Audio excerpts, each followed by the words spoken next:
todos, ¿no? A ver un poco cuál era el propósito de hacer este trabajo, ¿no? Para que quede...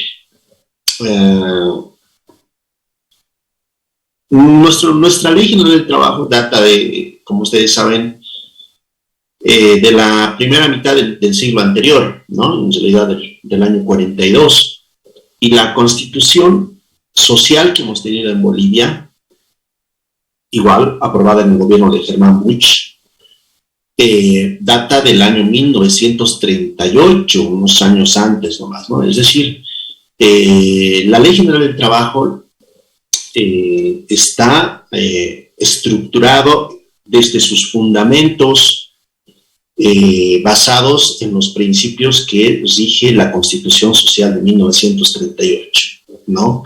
Esa Constitución de 1938, decirles compañeros, es la primera constitución en Bolivia de corte social, ¿no?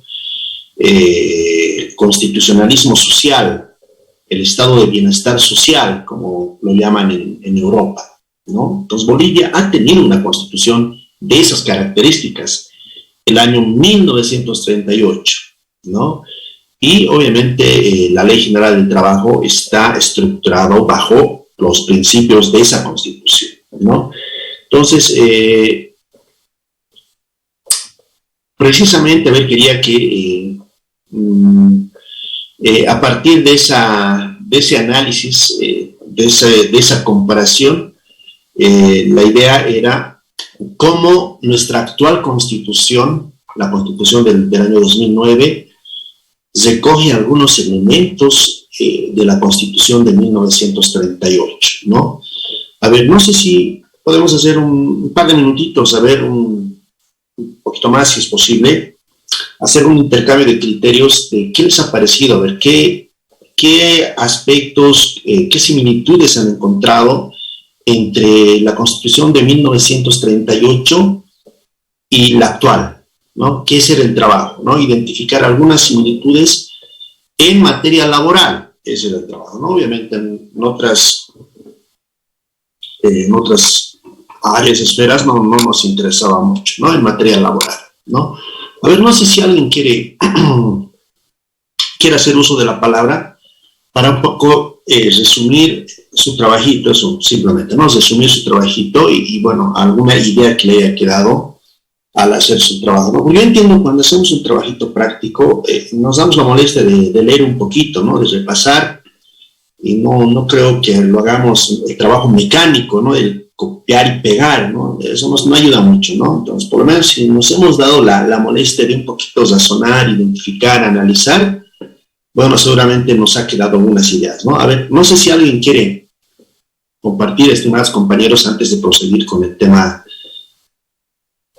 que hemos iniciado la anterior semana. Adelante, por favor, alguien. Doctor, muy buenas noches. Hernán, adelante, por favor. Doctor, tal vez ver esta situación ¿cómo se dice? Del que en 1938 se ha reconocido ya, ¿no?, los derechos a la salud, al seguro de salud, perdón, y a los accidentes laborales. También esto creo que está en el artículo 122, creo que si no me equivoco, doctor. Una de las cosas que me ha parecido que en ese año recién se ha reconocido eso, ¿no? Que más antes no se reconocía, más o menos. Y hasta hoy en día está todavía prevaleciendo esto del seguro social y demás derechos, doctor. Gracias. Gracias, estimado Hernán. Evidentemente, ¿alguien más, por favor, quiere hacer uso de la palabra? Por si acaso, la participación también vamos a hacer una ponderación a la evaluación final, estimados compañeros. Voy a tomar muy en cuenta esa situación. ¿Alguien más? Estoy levantando la mano, no sé si se ha fijado. Jaime, adelante, por favor. Jaime, luego Francisco. ¿Ya? ¿Prosigo? ¿Puedo empezar, doctor? ¿Perdón?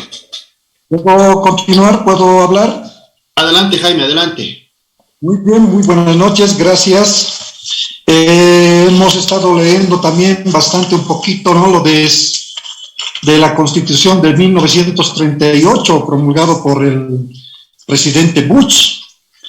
y encuentro una similitud del derecho a la huelga, por ejemplo.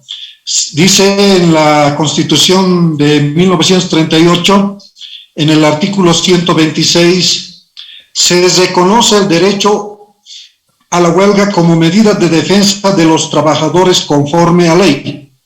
Ahora, la similitud de nuestra Constitución vigente actual del 2009, promulgada por el presidente Evo Morales, dice así en su artículo, dice: se garantiza el derecho a la huelga como el ejercicio de la facultad legal de las trabajadoras y los trabajadores de suspender labores para la defensa de sus derechos de acuerdo con la ley. Y también he encontrado así similitudes. Artículo 127 también. La ley determinará el sistema de partición de los empleados y obreros en los beneficios de las empresas.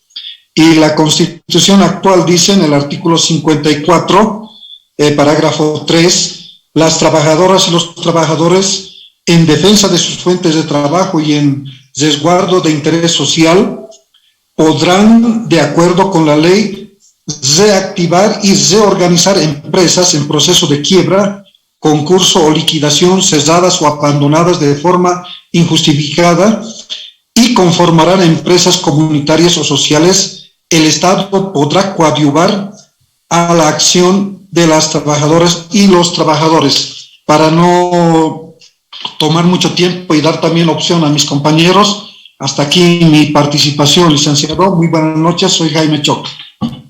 Adelante, Jaime, ya te has registrado, hermano. Ahora sí, Francisco, y luego Tania. Doctor, buenas noches. En resumen, en síntesis, doctor, de Constitución de 1938, gracias a este general Hermann Busch, ha predominado, o sea, ha creado pues por primera vez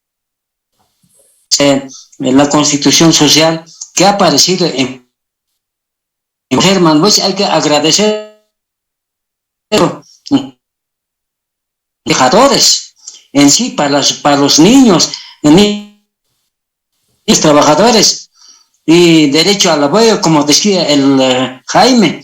Y en la actual Constitución ya es más detallado para mí, ¿no? Y ya incumbe todas las, para los trabajadores, para dependientes del Estado, también los particulares, inclusive se habla de las cooperaciones de las instituciones, ONGs, todo en sí, ¿no? Pero ha sido el primer paso que ha dado el general Hermann Busch, que ha analizado, ¿no? Pero yo digo, no, gracias a este general, porque hay que agradecer lo que cuando han habido enmiendas, todo, pero ha sabido ya pensar en esa situación para los trabajadores. Pero todo se ha tratado de los trabajadores belga y derecho también, todo en sí. Muchas gracias, doctor. Gracias a ti, Francisco. Bien, ahora sí, Tania, y finalmente vamos a hacer la palabra luego a Justo Pérez. Eso nomás por hoy, ¿ya? Bueno, por esta parte, ¿no? Adelante, Tania. Buenas noches, doctor. Bueno, yo he encontrado una contradicción en el artículo 127 de la Constitución Política de 1938, que nos dice: la ley determinará el sistema de participación de los empleados y obreros en los beneficios de las empresas. O sea, nos está diciendo aquí que mayormente las empresas tenían más privilegios. Y en la actual, su contradicción sería esto en la actual Constitución Política del 2009, que nos indica en su parágrafo 2, los trabajadores y las trabajadoras de pequeñas unidades productivas urbanas y rurales por cuenta propia y gremialistas generales gozarán por parte del Estado de un régimen de protección especial mediante una política de intercambio comercial equitativo y de precios justos para sus productos, así como la asignación preferente de recursos económicos financieros para incentivar su producción. Eso sería, doctor, que encontré esa contradicción. Gracias. Gracias a ti, Tania. Bien, Ahora finalmente vamos a ceder la palabra a Justo, después vamos a hacer unas breves consideraciones y vamos a cerrar esta parte. Justo.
No, gracias a cada uno de ustedes, estimados compañeros, ¿no? A ver, muy importante todas las participaciones. Para ir redondeando, digamos, esta idea, este trabajito para este tema en realidad, ¿qué es el Estado social? ¿No? Hemos hablado en la primera clase, yo recuerdo, bueno, es un mes de ser, ¿no? Aproximadamente la primera clase de esto. En síntesis, el Estado social es la antítesis al Estado liberal, ¿no? A ver, las características de un Estado liberal, ¿cuáles son? ¿No? Es decir, el Estado se deslinda de obligaciones, se deslinda, por ejemplo, del hecho de poder administrar de los servicios básicos, por ejemplo, ¿no? El Estado se deslinda, es decir, el Estado liberal tiene que ver con que los particulares, los privados, asuman un rol protagónico en este modelo de Estado, del Estado liberal, ¿no? El Estado social decía que es la antítesis. ¿Por qué? Porque al contrario del Estado liberal, el Estado social, el Estado, perdón, valga la redundancia, asume un nuevo rol, ¿no?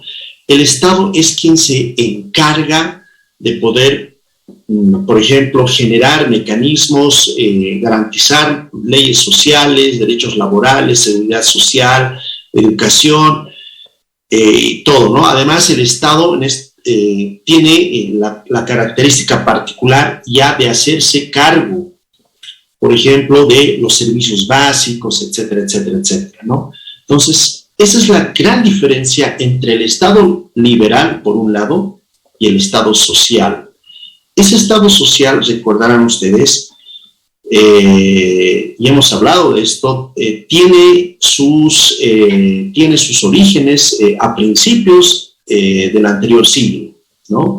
1917 en México y 1919 en Alemania, ¿no?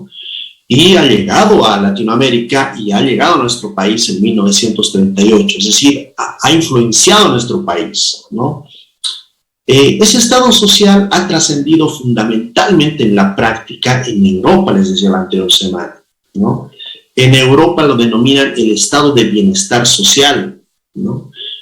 Donde realmente en algunos estados, por ejemplo, el Estado social ha llegado a su plenitud. ¿Qué quiere decir esto, no? Es decir, que realmente se puede evidenciar los logros de este Estado social en educación, en salud, cobertura al 100%, en educación, con todos los beneficios que pueda tener en los diferentes niveles de formación de una persona. ¿Qué quiere decir esto? Si no simplemente, como lo dice la Constitución boliviana, ¿no? En el artículo 77, dice, todo boliviano tiene derecho a la educación, dice, ¿verdad? En el texto, pero en la práctica muchas veces eso no ocurre, ¿no?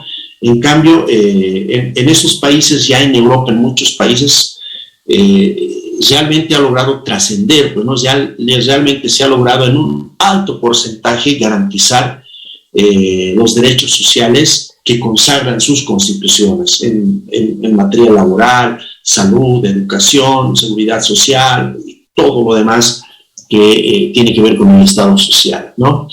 En Bolivia, diríamos, la actual Constitución recoge varios elementos del modelo de Estado social, varios elementos, ¿no? Como ustedes seguramente han podido evidenciar al momento de hacer el trabajo, ¿no? Pero ¿cuál es el desafío de esta Constitución?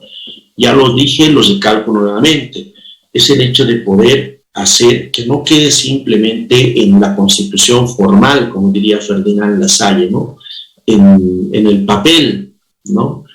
Sino que lo que consagra la Constitución pueda en un alto porcentaje cumplirse, ¿no? Seguramente no será al 100%, pero en un alto porcentaje pueda efectivizarse, ¿no? Ese es el gran desafío del modelo de Estado actual que vivimos en nuestro país, ¿no? Bien, estimados compañeros, espero que haya quedado la idea clarísima con relación a esto del Estado social y a la influencia que ha tenido todo lo que han mencionado los compañeros, la huelga, por ejemplo, la sindicalización, el trabajo de las mujeres, de los menores, ¿no? Y han tenido sus primeras normas y han sido normativizados en la Constitución de 1938, ¿no? Ahí han tenido su origen en Bolivia, ¿no? Y todo lo que ha sucedido de posterior, desde luego ya son conquistas y más que todo se han logrado y en algunos casos profundizar tales situaciones, ¿no? Hoy en día, de la misma manera, la actual Constitución, muchos de esos elementos ya están constitucionalizados, ¿no? Y es conquista, ¿no? Y eso difícilmente se puede dar un paso atrás, ¿no? En derechos no se retrocede, ¿no? En derechos siempre se busca consolidar y adquirir mayores derechos, ¿no? Esa es la historia de los derechos humanos, ha sido así y siempre va a ser así, ¿no? Las sociedades permanentemente buscan lograr y conquistar mayores derechos, ¿no? Nunca puede ser hacia atrás, ¿no es cierto? No puede ser hacia atrás.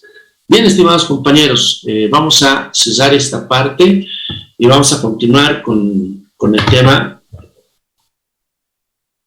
que hemos empezado la anterior semana. Voy a compartir el material, por favor.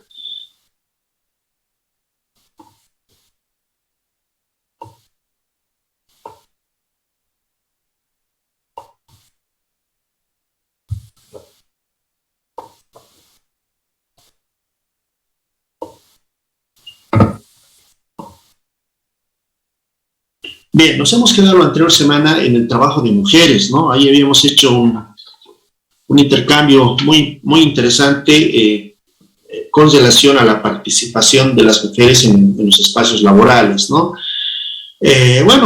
Habíamos dicho también, evidentemente hay algunas legislaciones en el mundo que prohíben el trabajo de las mujeres, ¿no? Las culturas musulmanas, por ejemplo, no la ven con buenos ojos el hecho de que las mujeres puedan inclusive prestar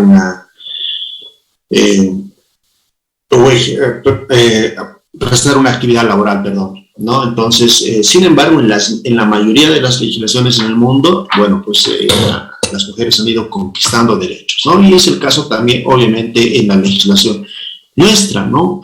Las mujeres cada vez más van adquiriendo un rol protagónico en los diferentes espacios laborales en nuestra sociedad, en los espacios profesionales y no profesionales, ¿no es cierto? Bien, como ustedes saben, ¿verdad? Aquí lo he puesto en las diapositivas, es una doble labor que cumplen las mujeres en la sociedad, ¿no? Y desde luego, muchas veces no reconocida por los hombres, ¿no? Por el mismo hecho de que somos una sociedad muy patriarcal, somos una sociedad, lo he dicho la anterior semana, muy machista, ¿no? Las mujeres, cumplen evidentemente labores, ¿no? Trabajo también, desde luego, en el hogar y fuera del hogar, ¿no? Igual desempeñan actividades profesionales, laborales, al igual que un hombre, ¿no? Al igual que un varón, ¿no? Muchas veces, reitero, esa su actividad sacrificada, por cierto, no es reconocida por la sociedad, por los estereotipos, roles que la propia sociedad asigna a los hombres y a las mujeres, ¿verdad? Es decir, hay roles, lamentablemente esos estereotipos se manejan fuertemente en nuestra sociedad boliviana, ¿no? El hecho de que decir, a ver, qué sé yo, ¿no? No, las mujeres no pueden hacer esto, ¿por qué? Porque son mujeres, digamos, ¿no? Pero creo que cada vez se ha ido se está cambiando esta situación y vemos una muy importante participación de las mujeres en el escenario social en nuestro país, ¿no? Bien, vamos a pasar al otro punto, trabajo de profesionales. La actividad profesional evidentemente es una actividad fundamental en cualquier estructura de la sociedad, ¿no? Como la no profesional, o sea, todas son importantes, hay que decirlo, ¿no? El trabajo profesional permite el ejercicio, por ejemplo, puede ser de un profesional independiente o el trabajo de un profesional dependiente, ¿no? Que forma y que es parte de una determinada institución pública o privada, ¿no? ¿Cuál es la característica del trabajo de profesionales? De que a lo largo de su vida recibe capacitación en cierta área del conocimiento, ¿no? Y eso lo vuelca a la actividad laboral, ¿no? Y obviamente, ¿no? La actividad laboral muchas veces exige de otras capacidades, ¿no? A veces la universidad o los centros de formación, hablaremos genéricamente, ¿no? Los centros de profesionalización, de formación, no logran precisamente ese cometido, ¿no? Es decir, en algunos casos son más teóricas y el mercado laboral exige otras competencias mucho más prácticas, ¿no? Y a veces el profesional se hace fuera de los centros de formación. Eso es una realidad, ¿no? Es una realidad, al menos en nuestro país, ¿no? Quizás el desafío de los centros de formación profesional, universidades, me refiero a todos, en intentar vincular la teoría con la práctica, ¿no? Muchas veces se hace teoría desde las cuatro paredes, ¿no? Las universidades hacen, los centros de formación superior hacen sus currículas no precisamente viendo la necesidad o viendo la realidad en el mercado, ¿no? Sino que lo hacen desde una visión vertical, de arriba para abajo, cuando la currícula, por ejemplo, se debe hacer de abajo para arriba, por ejemplo, ¿no? Viendo las necesidades de la sociedad, ¿no? Hay carreras universitarias, estimados compañeros, que no han actualizado su pensum académico 20, 30, 40 años, ¿no? Entonces, ahí algo está fallando, ¿verdad? De alguna manera, estos centros se han desconectado con la sociedad, ¿no? No están cumpliendo el encargo social, ¿no? Eso se llama, uno de los principios fundamentales,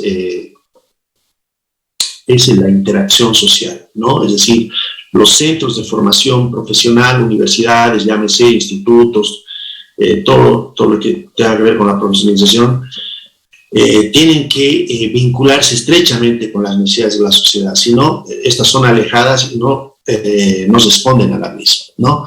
Entonces, desde luego, en cualquier sociedad el trabajo de profesionales son importantísimos en la actividad laboral de cualquier estado, ¿no?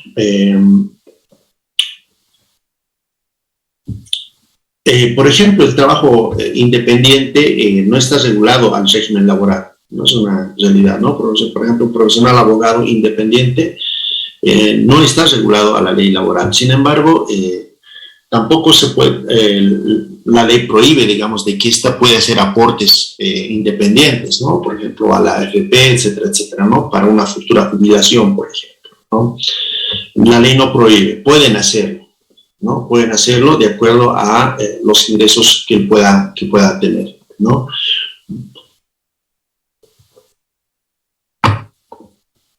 Bien, siguiente punto, el trabajo doméstico, ¿no? El trabajo doméstico es una relación muy especial de trabajo, ¿no? donde el trabajador presta servicios en labores propias del hogar. La ocupación es aquella que la persona desarrolla en un determinado hogar, en labores como ser limpieza, cocina, etcétera, etcétera, ¿no? Cuidado de menores, puede ser, ¿no? Jardinería, puede ser portería, y otras que son propias, ¿no? Al trabajo de hogares. Este tipo de prestaciones comparten formas y modos de vida familiares incluso, ¿no? Por la norma laboral regula este trabajo, sí, regula este trabajo, ¿no? Con obligaciones y derechos que tienen tanto el empleador y el trabajador, ¿no? En varias legislaciones, en el caso y específicamente la legislación boliviana, sin duda se han incorporado al trabajo del hogar a las prescripciones que la ley laboral señala, ¿no?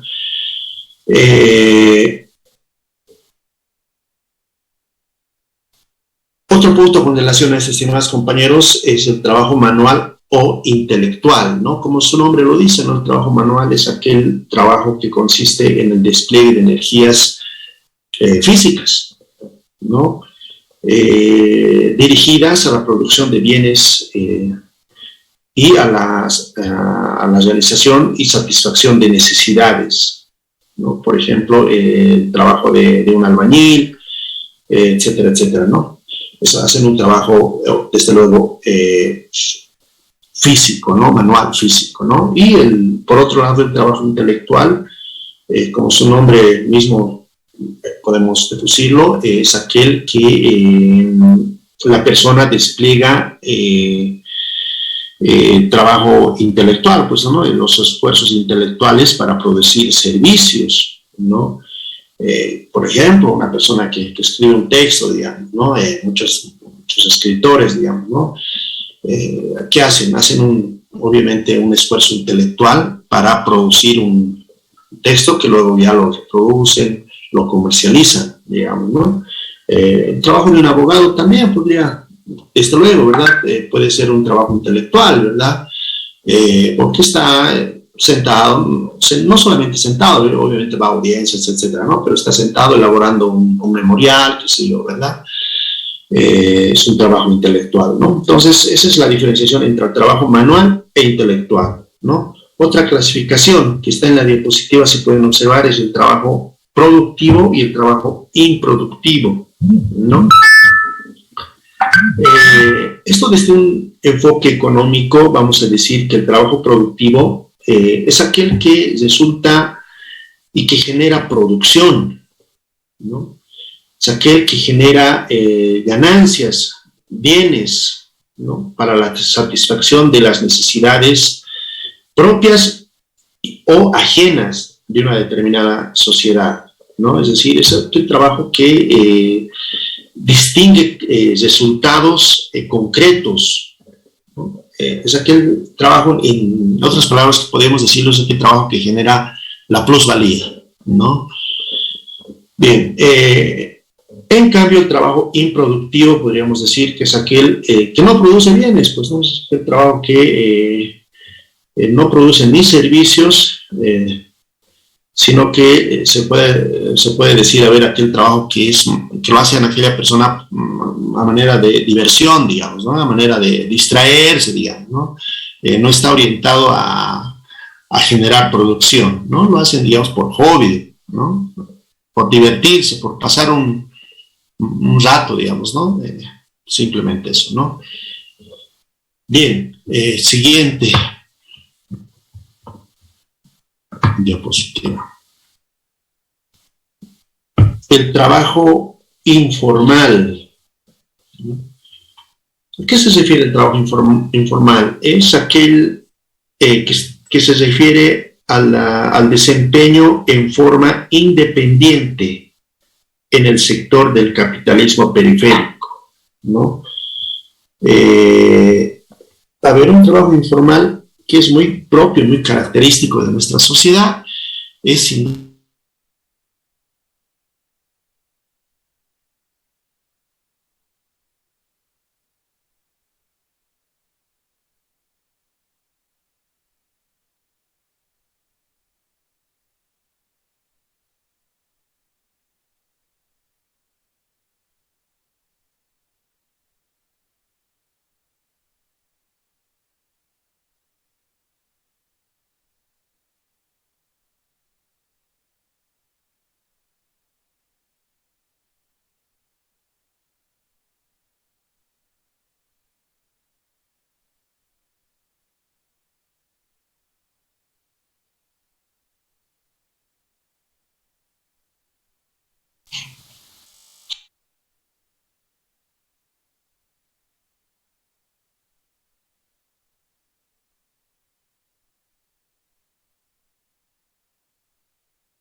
Hola, hola, doctor, ¿se salió, no? Compañeros. No hay audio, compañero. Buenas noches. Hola, Jaimito. Nada, ¿no? Hola, hola. Uy, No se escucha nada, Eric. hola, hola. ¿Ahora sí me escuchan? Ahora sí, doctor. Ahora sí, todo adelante. No sé qué apretado, estimados compañeros, de qué tiempo ya estoy aquí hablando sin que me escuchen. Recién nomás, doctor, recién nomás. Por eso también hemos empezado a hablar. El trabajo informal, desde ese lugar se ha perdido, licenciado. Ay, hermano, mil disculpas. Ay, ahora sí, nuevamente voy a compartir. Ahora sí. Bien, mil disculpas, ¿no? Decíamos que el trabajo informal es propio de la sociedad boliviana, de nuestro estado en realidad, ¿no? Donde obviamente la gente, como dije en la anterior semana, no sale, digamos, a las calles por deporte, digamos, ¿no? Lo hace por una necesidad también, ¿no? Entonces es una realidad, el trabajo informal, los gremiales. Los gremiales es una forma de trabajo informal, obviamente hay otros, ¿no? Pero estamos ejemplificando con ellos, ¿no? Y en el ejemplo que les ponía, por ejemplo, ¿no? Y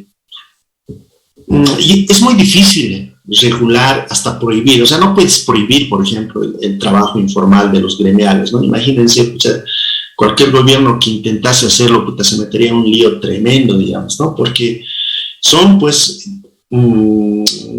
asociaciones grandes, enormes, ¿no?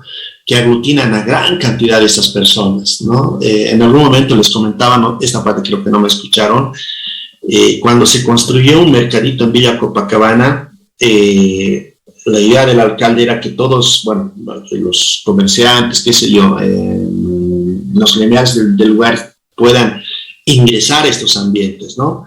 No quisieron, ¿no? No quisieron, argumentando de que no iba a haber venta, de que era incómodo, etcétera, etcétera. Y al final, bueno, pues no pudieron que ingresaran, ¿no? Bueno, los gremiales a estos espacios, ¿no? Creo que ingresaron algunos, pero la mayoría nomás se mantuvo nomás en las calles, ¿no? Entonces, muy difícil, ¿no? Y esto tiene que ver con la crisis del Estado mismo como tal, ¿no? Difícil, ¿no? Difícil regular esta situación, hasta prohibir, muy difícil, ¿no? Entonces, el trabajo informal tiene sus propias características, es aquella que avanza de gran manera en la sociedad boliviana, ¿no? Se han hecho estudios, alguna vez conocí de algunos estudios de que se ha aumentado incluso el trabajo informal, el tema de los gremiales en los últimos años, ¿no? El trabajo informal es realizado por inversión de pequeños capitales, constituyéndose en ventas callejeras y en lugares públicos. Es informal porque no cuentan con registro, ¿no? Aunque son asociados en muchos de los casos, ¿no? Tienen sus asociaciones, ¿no? Cambian de lugar de trabajo a menudo, ¿no? No pagan impuestos, no están sujetos a ningún tipo de seguro social, ellos mismos son sus propios empleadores, la característica, ¿no? Este trabajo es conocido en países de economías endebles, economías débiles, dice la doctrina, ¿no? Bien, estimados compañeros, hasta aquí es el tema concluimos el tema que hemos iniciado la anterior semana, ¿no? Vamos a pasar rápidamente al siguiente tema.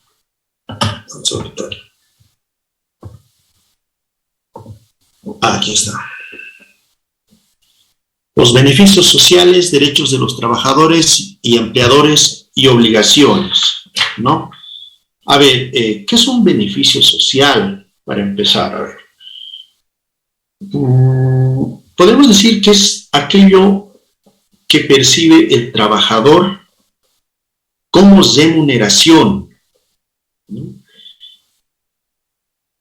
Esta remuneración puede ser de carácter monetario y no monetario, ¿no? Ojo.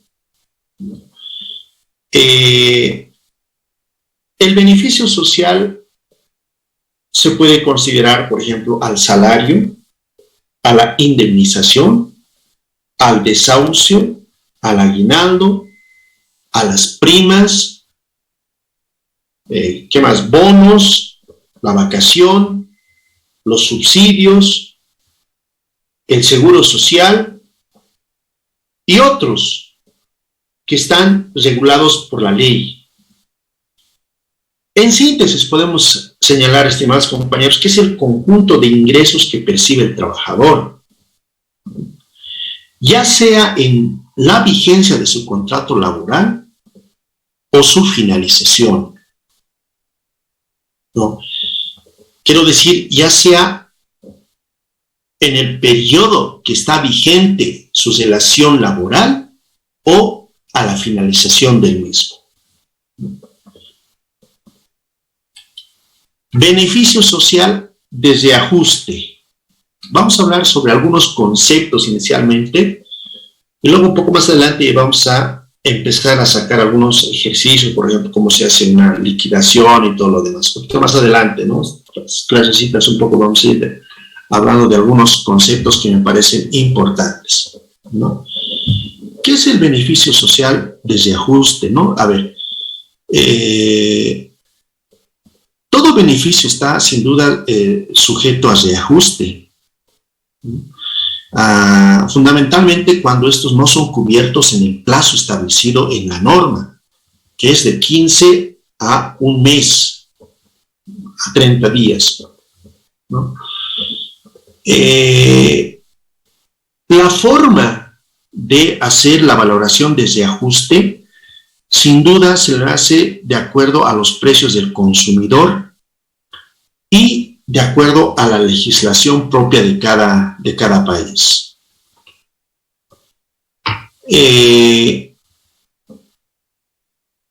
Beneficio social de reintegro. Esta se efectúa al trabajador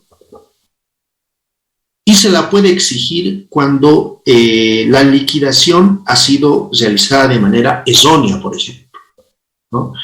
Pero el plazo para exigir un reintegro es máximo de 2 años. ¿no? Este beneficio, es decir, pasados los 2 años, el trabajador pierde este derecho de poder exigir este reintegro, ¿no? Reitero, el reintegro es exigir al empleador un nuevo cálculo sobre las asignaciones y beneficios que le corresponden al trabajador en caso de que estos cálculos inicialmente hayan sido erróneos, no hayan sido adecuados, ¿no? Entonces el trabajador tiene un plazo de 2 años para exigir que se haga un nuevo cálculo, exigiendo sus beneficios conforme a la norma establece, ¿no? Liquidación. Vamos a poner este de posteo. Aquí está. Liquidación. Conceptualmente podríamos definirla que es la operación mediante el cual se detalla y se saldan cuentas dentro o después de haber terminado la relación laboral, ¿no? Este ejercicio vamos a aprender a hacerlo un poco más adelante, ¿no? Cómo se hace una liquidación de un trabajador. No, reitero, es aquella operación mediante el cual se detalla y se acuerda con el trabajador, se salda todas las cuentas pendientes dentro o después de haber terminado la relación contractual laboral, ¿no? Las liquidaciones pueden ser a la finalización del contrato, sea voluntario o forzoso, o dentro de la relación laboral, o dentro de la relación laboral. Bien. Siguiente concepto, antigüedad laboral. ¿Qué es la antigüedad, no? A ver, en palabras sencillas, es el tiempo que el trabajador acumula durante su carrera laboral. Es la antigüedad laboral, ¿no? Reitero, es el tiempo que el trabajador acumula en su carrera laboral. La antigüedad acumulada le sirve al trabajador para la jubilación, para el incremento del salario mensual, para el incremento o cálculo del bono de antigüedad, por ejemplo, ¿no? Para la categorización, que vamos a hablar más adelante, ¿no? La categorización, la vacación y otros beneficios que la propia ley establece, ¿no? Entonces, la antigüedad es aquella que le permite al trabajador también adquirir mayores beneficios, ¿no? La antigüedad. El bono de antigüedad, otro concepto. El bono de antigüedad es aquello que el trabajador percibe por el tiempo de trabajo, ¿no? Es decir, ¿cómo están concatenados, verdad? Es decir, el bono de antigüedad tiene sus estrechas relación con la antigüedad, ¿no? Es decir, ya que el bono se determina con arreglo al tiempo de trabajo realizado por el trabajador, ¿no? Es un pago adicional al trabajador sobre su salario mensual. Es un beneficio aparte, muy aparte al salario establecido en la ley, ¿no? El mismo que se incrementa según los años de servicio, la antigüedad. Y en la legislación nacional que va desde un 4% del salario hasta un 50%, ¿no? Bien, el aporte, ¿no? El aporte que hace el trabajador, el aporte que hace para la jubilación, hace aportes para el sindicato y otros más, ¿verdad? Algunos otros aportes que están determinados por ley, fundamentalmente para la jubilación. Es el descuento mensual que se efectúa a los trabajadores de acuerdo a su salario percibido, ¿no? Para cubrir fundamentalmente el costo de la seguridad social y y el tema para cubrir el tema de la jubilación, ¿no? La seguridad social, por ejemplo, a ver, el hecho del seguro, muchas veces, y esto han escuchado, ¿verdad? El gobierno no nos está dando el seguro, no.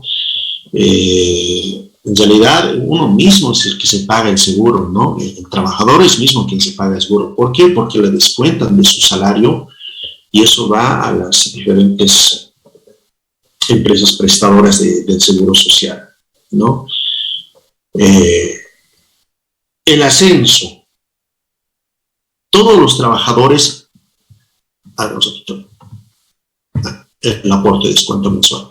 El ascenso es aquel derecho que tienen los trabajadores de poder ascender, ¿no? Y poder ocupar un cargo superior dentro de una entidad, ya sea pública o privada, ¿no? Basada en los principios de, por ejemplo, capacidad, competencia, es un principio fundamental para los ascensos.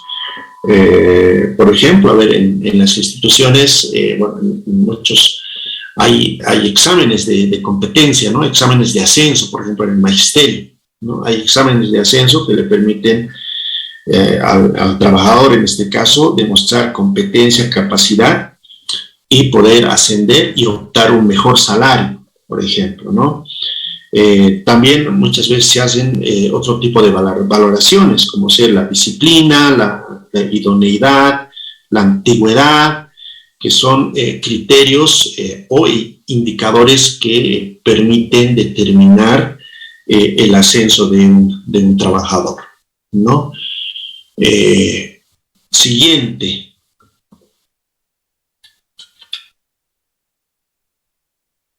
La categoría laboral, ¿no? Y esto han debido ver, se da en todas las instituciones, ¿no?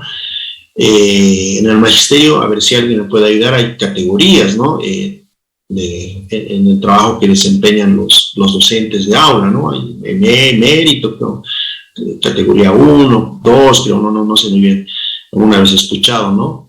Hay categorías, ¿no? Por ejemplo, en la universidad, en los administrativos, alguna vez he tenido conocimiento de la UPEA, los administrativos se manejan por niveles, ¿no? Nivel 1, nivel 2, nivel 3, nivel 4, nivel 5, ¿no? Cargos de direcciones, por ejemplo, en la UPEA son nivel 6, creo que son, ¿no? Cargos de direcciones, de carrera, ¿no? Etcétera, etcétera, ¿no? Nivel 1, entiendo que son tema de portería, mensajerías, qué sé yo, ¿no? Auxiliares de oficinas, ¿no? Nivel 2 ya requiere ciertas capacidades, ¿no? Profesionales en algunos casos, ¿no? Técnico 1, qué sé yo, profesional 1, profesional 2, estas son las categorías, en este caso, que ejemplificando en la universidad, que la propia universidad elabora, ¿no? Eso es la autonomía también, ¿no? La autonomía es el derecho que asiste a las universidades, el de poder organizar, distribuir, asignar sus salarios a los trabajadores, etcétera, etcétera, etcétera, ¿no? Por ejemplo, un salario de la UPEA diferencia mucho a un salario de docente, estoy hablando de la UNSA, por ejemplo, ¿no? ¿Por qué? Por la autonomía. Cada universidad define los salarios propios de docentes, administrativos, autoridades, etcétera, etcétera, etcétera, ¿no?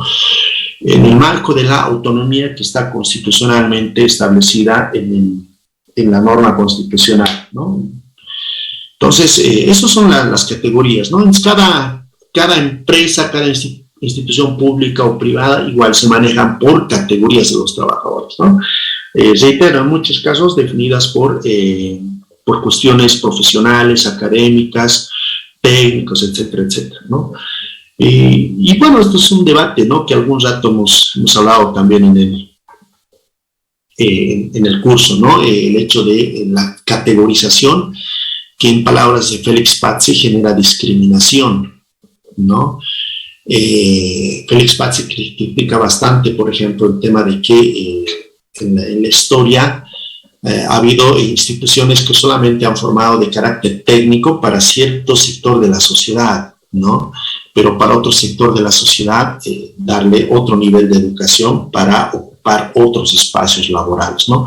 Hoy en día, de alguna manera, yo diría que se ha empezado a romper esto y los centros de formación superior, desde luego, se han empezado a democratizar, ¿no? Antiguamente, bueno, eran hasta definidos por temas raciales, culturales, el tema de poder acceder a cierto espacio de formación, de educación, de instrucción, de profesionalización. Hoy en día creo que esto ya, creo que, bueno, al menos creo, no sé, pienso, si alguien me dice que estoy equivocado, no hay problema, adelante, pienso que ya no existe tanto, ¿no? Ya se ha empezado a democratizar y bueno, pues eso es un avance fundamental de la consolidación del sistema democrático en nuestro país, ¿no? La democracia no es aquella que se entiende simplemente el acto de votar, ¿no? De sufragar. La democracia tiene un concepto más amplio. La democracia es una forma de vida, ¿no? Entonces, en ese sentido, que falta todavía mucho, ¿no? Que hay que seguir trabajando, seguramente sí, ¿verdad? Pero si hacemos, o si recordamos o preguntamos cómo eran antes, preguntamos a nuestros padres, ahí nos vamos a dar cuenta que con lo actual se ha cambiado, ¿no? Pero que seguramente falta, ¿no? Bien, eso es la categoría laboral, estimados compañeros, ¿no? Se considera al currículum y la experiencia del trabajador o su destreza. Por lo tanto, la empresa efectúa escalas de categorías salariales que serán cubiertas según las exigencias empresariales, qué sé yo, ¿no? Públicas o privadas, ¿no? ¿Para qué estudiamos nosotros, verdad? ¿Para qué intentamos estudiar? ¿Para qué estudiamos? ¿Para qué queremos profesionalizarnos, no? Para categorizarnos en el espacio laboral, ¿no? Para eso lo hacemos, ¿no? Bien, estimados compañeros, certificado, perdón, me estoy explicando, tema de, a ver, aquí no lo tengo, viáticos.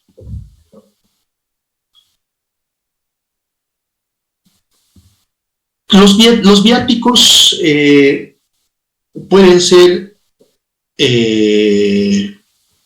entregados al trabajador en especie o en dinero, ¿no? Son aquellos destinados para gastos de comida, de habitación, pasajes,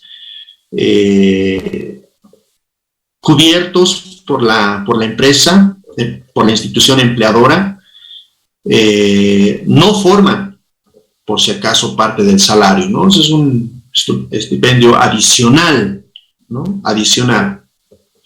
Estos gastos no tienen ninguna relación con el salario, su naturaleza es particular, cada empleador va a determinar si hace uso de estos o no, ¿verdad? Por ejemplo, esto se hace, por ejemplo, a aquellas personas que hacen trabajo de campo, ¿no? Que hacen viajes, ¿no? A mí me tocó hace unos años, hace muchísimos años, yo trabajé en el Tribunal Departamental de Justicia, no, en el Tribunal Departamental Electoral, perdón, en el TED. Estoy hablando en 2001, cuando aún éramos estudiantes, ¿no? En 2000, 2002, por ahí. Éramos estudiantes y, bueno, pues necesitábamos trabajar, ¿verdad? Es la realidad de nuestra sociedad boliviana, ¿no? Trabajamos y estudiamos en muchos de los casos, ¿no? Y bueno, pues ahí nos daban un salario mínimo, ¿no? En realidad eran. Pero viajábamos a empadronar a comunidades en periodos electorales, ¿no? Entonces ahí nos daban los viáticos, ¿no? Recuerdo muy bien, ¿no? Que cubría, bueno, era lo mínimo que te daban, ¿no? Tenías que alcanzar, muchas veces no alcanzaba, ¿verdad? Para supuestamente el almuerzo, refrigerios, en los casos, ¿no? Nos quedábamos 3, 4 días fuera en las provincias, ¿no? Y a veces hospedaje supuestamente cubrían, ¿no? Pero te daban lo mínimo. Son los viáticos que no forman parte, reitero, del salario, ¿no? Es un estipendio que son peculiares, particulares a a la actividad laboral que una determinada persona realiza, ¿no?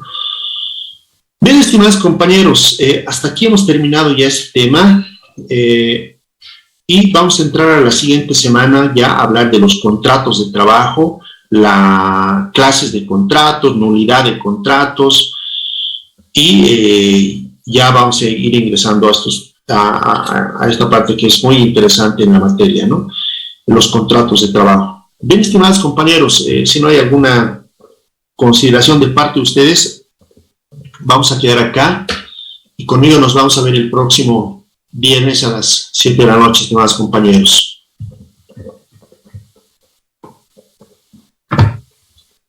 A ver. Buenas noches, doctor. Bien, estimados compañeros, entonces quedamos aquí y nos vemos conmigo hasta el próximo viernes. Que tengan muy buenas noches, estimados compañeros. Buen inicio de semana, espero que hayan tenido. Buenas noches, doctor.